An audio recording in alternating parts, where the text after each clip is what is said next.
कलयुग के बाद में। अरे बाबा रामदेव की वाणी में देख रहा था, उसमें भी लिखा हुआ है कि 12 पंथ खत्म हो जाएंगे, उसके बाद 13वां पंथ आएगा। बताओ बाबा रामदेव और कबीर साहब के 13वें पंथ का क्या क्या मतलब है आपस में? रामदेव जी की वाणी 24 प्रमाण में, 24 प्रमाण में लिखा है जब 12 पंथ खत्म हो जाएंगे, ये 6 जो क्या बोलते हैं इसको, नहीं ये जो 6 प्रकार के वो है ना योगी, हाँ, वैष्णव, कनपाड़े, नाथ, छठ योगी। हाँ, अभी दिखाता हूँ मैं एक। बताओ भैया, बात समझ ले, सोच ले, क्या बता रहा है, क्या बोल रहा है। नहीं, जो मन में आया बोलना है, जो मन में आया बोलना है। दर्शनी होते हैं 6 दर्शन, हाँ 6 दर्शन। दर्शन। कह रहे भगतारो तारण आवसी, संतारो तारण आवसी, साचा संत दल में आवसी। बता दिया ना, दल की फौज में आएगा वो। ऋषि जन शाख भरेला, हिंदू तुर्क एक प्याले, बाबो भांगसी भ्रांत, 12 पंथ और दर्शन छहूं, लेखा होसी साची कहूं, सब ही सतनाम से तरिया, नुगरा नाम बिना मरिया, गुरु भगत सतलोक सिधावे, धर्म राय जी सामा आवे, कलयुग में सतयुग आवसी। हाँ। बताओ, बोल दिया ना कलयुग में सतयुग आएगा। पहरा पाप रा पलटेगा, बोलियां सिद्ध रामदेव आगम रा आहनान। ये उनकी भाषा में लिखा हुआ है। हाँ, ये मारवाड़ी भाषा है। हाँ, तो इसमें बिल्कुल साफ लिख दिया कि हिंदू तुर्क एक प्याले, यानी एक प्याले में दोनों पानी पिएंगे। अब बता दो कौन सा हिंदू धर्म है जो मुसलमानों को, वो तो घुसने तक नहीं देते, कहते हैं कुंभ में मुसलमान घुसना नहीं चाहिए। तो ये कब होगा भैया, ये कब होगा? हिंदू तुर्क एक कब होगा? हिंदू तुर्क एक तब होगा जब 13वां पंथ चलेगा। 12 पंथ और दर्शन छहूं, लेखा होसी साची कहूं, कि इनका लेखा होगा, क्योंकि ये गुरु बने बैठे हुए हैं। अभी जो मैंने कहा कि गुरु बनना तो आसान है, बन गए तुम 4 बातें सीख के, लेकिन जब इसका लेखा देना पड़ेगा तुम्हें, तो तुम्हारी हालत खराब हो जाएगी। यानी 12 पंथ और दर्शन छहूं, ये षट दर्शनी जो गुरु बड़े बड़े अखाड़े बना के बैठे हुए हैं, कहते हैं तुम्हारा सबका लेखा होगा। तुमने इतने जीवों को भरमा दिया, इतने जीवों को भरमा दिया, तुम्हारी दुर्गति होगी। ये बाबा रामदेव 24 प्रमाण में है ये सारा। कह रहे हैं कि सब ही सतनाम से तरिया। तो रामपाल जी महाराज वाले बता दे कि सतनाम से कौन तर रहा है? तुम्हारा सतनाम ही ओम सोहंग है जी। ओम सोहंग से कौन तर रहा है? तुम तो ओम सोहंग को भी अधूरा कह रहे हो आगे और नाम मिलेगा, तो फिर सतनाम कहां रहा वो? सतनाम अगर ओम सोहंग है तो दुनिया में 50% बाबा ओम सोहंग ही दे रहे हैं। ये सारे नाथपंथी ओम सोहंग ही तो दे रहे हैं, फिर तो सबके पास सतनाम है, सारे तार देंगे, तुम्हारे पास क्यों आए? तो सत्य नाम क्या है? सत्य नाम तुम्हारा सत्य स्वरूप है, तुम्हारा निज नाम है, तुम्हारा असली स्वरूप है सतनाम। उसको जानना है, उससे तरेंगे। और जो उसको नहीं जानेगा, नुगरा नाम बिना मरिया। जैसे मैं कहता हूं कि अगर तुम्हें सतनाम पता लग गया, तुम्हें अपना आत्म स्वरूप पता लग गया, तुम्हें पता लग गया कि तुम आत्मा हो, अब तुम्हें कौन मारेगा? तुम्हें कोई मार ही नहीं सकता, क्योंकि तुम आत्मा हो गए। और नुगरा जो निगुरा है, जो गुरु नहीं बना रहा, वो पक्का मरेगा, क्योंकि वो जान ही नहीं सकता कि मैं हूं कौन। वो सोचेगा मैं काया हूं, अब तो मैं मरा। अरे काया तुम्हें रहने नहीं देगा गुरु, गुरु तुम्हें आत्मा बना देगा। तो जो जो गुरु धारण करेगा वो 101% तरेगा, और जो गुरु के बिना रहेगा वो 101% मरेगा, उसे कोई बचा नहीं सकता। गुरु भगत सतलोक सिधावे। अब सतलोक का मतलब समझ लो। सतलोक का भी बहुत बड़ा ड्रामा चल रहा है कि आओ सतलोक आ जाओ आ जाओ। उसके बाद नहीं, सतलोक भी नीचे है, इसके आगे चलेंगे अलख लोक, अगम लोक, अनामी लोक। तो यहां सतलोक क्यों लिखा हुआ है? सतलोक का मतलब कोई लोक नहीं है कि जहां पे काजू बादाम किशमिश, कोई सेब संतरा खिलाया जा रहा है। ये सब 84 लाख योनियां हैं। मैं सतलोक लेके गया, रामपाल जी मुझे सेब लेके आए, मैंने सेब खाया। अरे सेब 84 लाख योनियां हैं। सतलोक में 84 लाख नहीं है। सतलोक में भी 84 लाख हो गई तो फिर काल में और परमात्मा में फर्क क्या रहा? यहाँ काल ने काजू किशमिश बना के रखा हुआ है, वहां परमात्मा ने काजू किशमिश बना दिया। तो ये सब अज्ञान है। सतलोक का मतलब है लोक अलोक शब्द है भाई, और जिन जाना तिन संशय जाई। जो अपने सत्य स्वरूप को जान लेता है उसके लिए लोक, ये अलोक, ये सब खत्म हो जाता है। वो अज्ञानी जीव है जो स्वर्ग नरक सतलोक अलग लोक को मान के बैठे। अरे अज्ञानी को स्वर्ग नरक है, हरि जाने को नाही, और जिस भव से सब लोग डरत है सो भय हमरे नाही। मैं अपनी आत्मा में स्थित हो गया, अब ना मैं स्वर्ग जाऊंगा ना मैं नरक जाऊंगा, ना मैं अलग लोक जाऊंगा ना मैं अनामी लोक जाऊंगा, मैं कहीं नहीं जाऊंगा। जाना जाना ही नहीं, खत्म हो जाएगा। तो कह रहे ना कहीं आना ना कहीं जाना, आपे में आप समाना। अपने में समा जाओ, बात खत्म हो गई। तो कह रहे कलयुग में सतयुग आवसी, पहरा पापरा पलटेगा। कि ऐसा ज्ञान चलेगा, कौन सा? 13वां पंथ। 12 पंथ और 6 दर्शन को तो लेखा बता दिया कि तुम्हारी हालत खराब हो जाएगी। लेखा ही दे रहे हैं जेल में बैठ के, और क्या कर रहे हैं? कोई फांसी लगा रहा है, बाबा आपने अभी फांसी लगाई थी, मठाधीश ने फांसी लगा ली, तो ये लेखा ही तो है। क्योंकि शांति उनको नहीं मिल सकती। शांति कहां मिलेगा? 13वें पंथ हम ही चले आए और सब पंथ मेट के एक पंथ चलाए। ये शांति वहां मिलेगी, ये 13वें पंथ में आके मिलेगी, अपने सत्य स्वरूप को जान के मिलेगी। नहीं तो इस दुनिया में ऐसा कोई नहीं है जो तुम्हें शांति दे सके, दे ही नहीं सकता। तो जो लोग कहते हैं कि कलयुग में सतयुग नहीं आएगा, उनको सोचना चाहिए, समझना चाहिए। सारी वाणियों में प्रमाण है, सब वाणियों में, केवल इसमें नहीं। कबीर साहब की वाणियों में है, नानक साहब की वाणियों में है कि खालसा राज आएगा। खालसा राज का मतलब क्या? यही तो है कि कलयुग में सतयुग आएगा। 10वीं पातशाही लिख के गए हैं कि ऐसा राज आएगा कि घर घर में खालसा जन्म लेगा, यानी वो ज्ञान उपजेगा। लेकिन लोगों को समझ में नहीं आ रहा।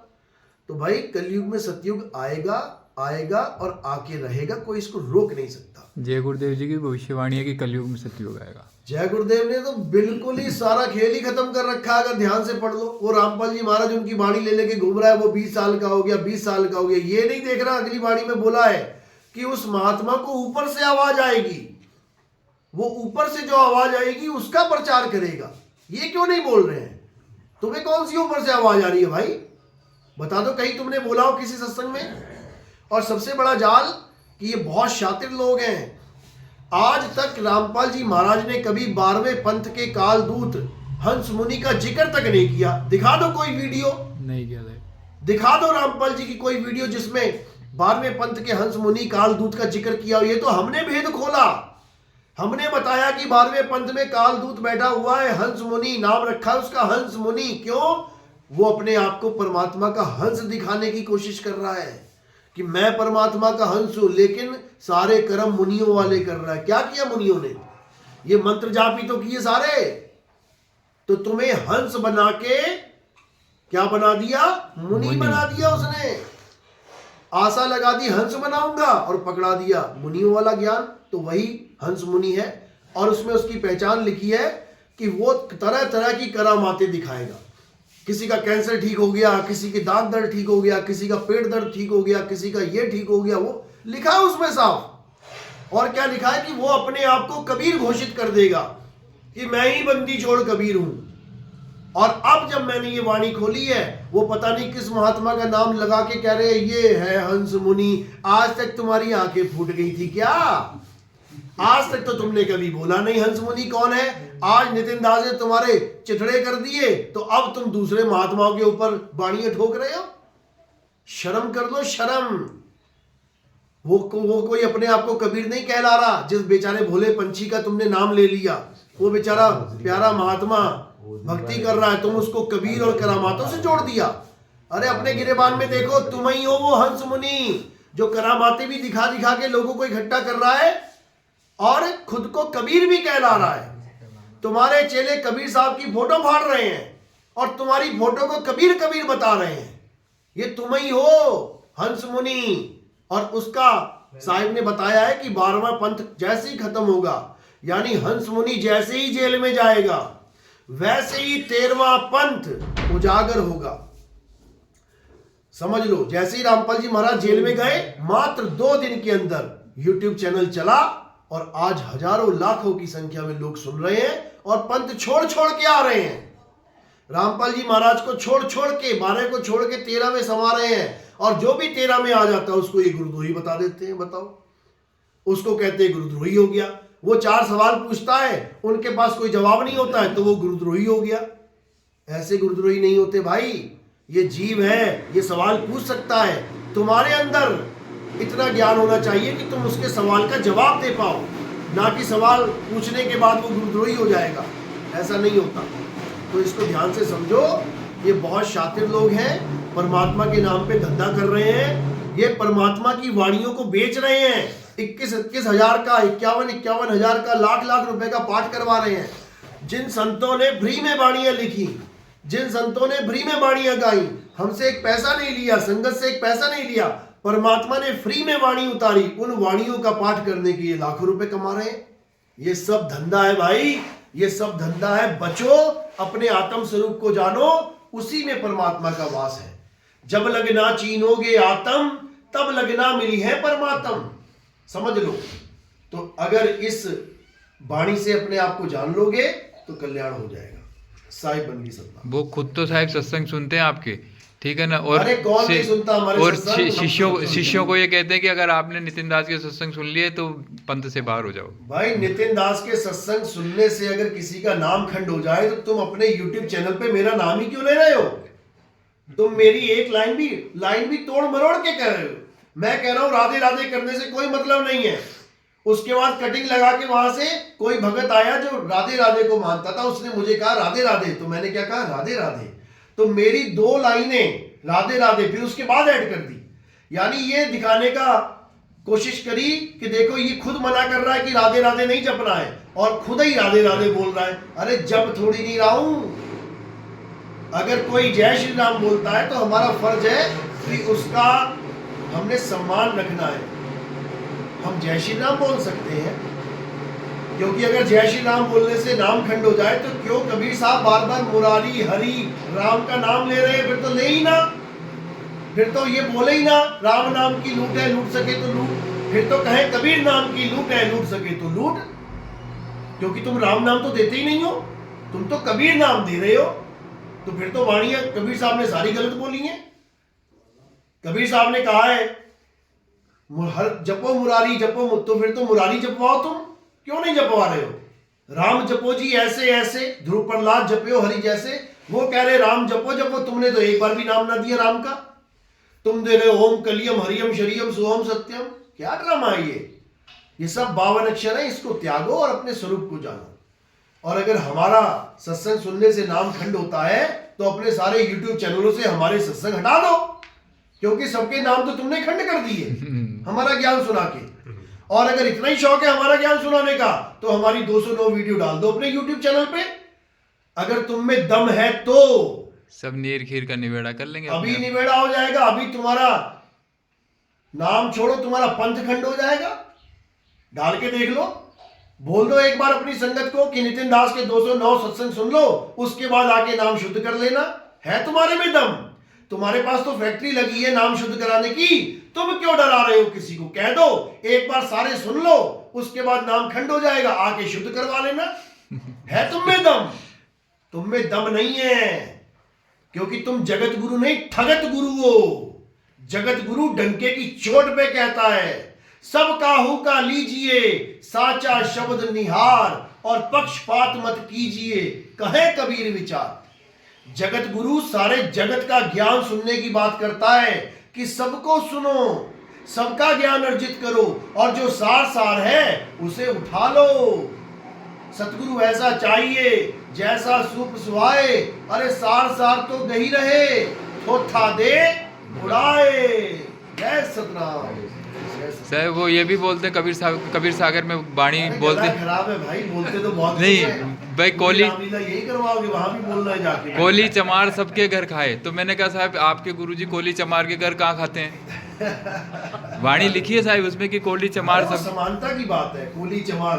वो एक कोली आ गया, कहता देखो हमारी बात लिखी हुई है, कोली चमार सबके घर, यानी कोली ही चमार और सबके घर खाना खाएगा। मैंने कहा ठीक है भैया, तू कोली बना रहे, तू अपने आप को कोली समझ रहा है तो कोली बना रहे। ना यहाँ कोई कोली, ना यहाँ कोई चमार। ये उन्होंने बताया है कि वो भेदभाव को खत्म करेगा, वो सबके घर खाना खाएगा। हम जाते नहीं है सबके घर, क्या कोई रविदासिया हो वो खाना खिला रहा है, कोई ठाकुर है वो खाना खिला रहा है, कोई किसी भी पंथ का है वो खाना खिला रहा है। जो ऊंची जात नीची जात, हम मानते ही नहीं जात पात को। हम कहते हैं दाना खेत में उगता है, वो दाना जो खेत में उगा है वो ठाकुर के घर जाके वो ऊंची जात का कैसे हो गया, वो ब्राह्मण के घर जाके ऊंची जात का कैसे हो गया, वो शूद्र के घर जाके नीची जात का कैसा हो गया। अरे दाना खेत में उगा है, धरती माँ ने उगाया है। तुम अगर उसमें पक्षपात कर रहे हो, इसका मतलब तुम धरती माँ में पक्षपात कर रहे हो। तुम्हें धरती माता से प्रॉब्लम है। खाना तो वही है, एक दाल जो खेतों में उगी है, मार्केट में पड़ी है, एक ब्राह्मण जाके वही दाल खरीद रहा है, एक शूद्र जाके वही दाल खरीद रहा है, एक बानिया जाके वही। तो ये दाल की जात पात कैसे होगी, दाल ऊंची नीची कैसे हो गई कि इनके यहाँ खाना नहीं खा सकते। अरे वही दाल है जो ब्राह्मण के यहाँ पड़ी है, वही पैकेट है, वही कंपनी है, आशीर्वाद का आटा है, वही ब्राह्मण के उधर है, वही उसके घर पड़ा हुआ है। और तुम कहते हो उसका हाथ लग गया इसलिए अशुद्ध हो गया। तो जहां तुम खाना खाते हो, होटलों में जाते हो, तुमने कभी चेक किया कि कौन बना रहा है? क्या वहां ब्राह्मण रोटियां बना रहा है क्या? अरे सब नीची जात वाले लगे हुए हैं, समझ लो। सतनाम से पार हो जाएंगे। तो मैंने कहा गला खराब हो जाता है। जब सतनाम से पार हो जाएंगे तो फिर सारनाम और सार शब्द की क्या जरूरत।